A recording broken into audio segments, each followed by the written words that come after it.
বলছে এটা আবার কি, দেখা চাকরি করবে মানে? আমি স্বপ্নে দেখতেছিলাম কিয়ামত হয়ে গেছে।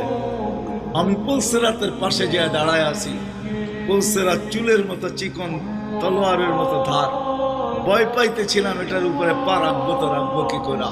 একটু পরে চিৎকার শুনলাম, তো দেখলাম মাদ্রাসার ছেলেগুলা সবগুলা হই হুল্লার করতে করতে আসতেছে।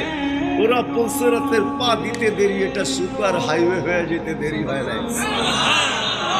সবগুলা উঠা পার হইতেছে, একটা পিছন থেকে আমাকে দেখা ফেলছে আর চিৎকার দিয়া বলছে, ওই তোরা যাস কই? আমগো গরুটা তো দাঁড়ায় আছে, ওরে নিয়ে যাবি না? বলে সবগুলা পিছে ফিরে আসছে আর আমাকে উঠায়া কেউ হাতে কেউ পায়ে ধরা সব কাঁধে করে নিয়ে পার করা দিছে। ঘুমের থেকে জায়গা গেছি, এই জন্য চোখে দেখা আমি এখন চাকরি করতাম।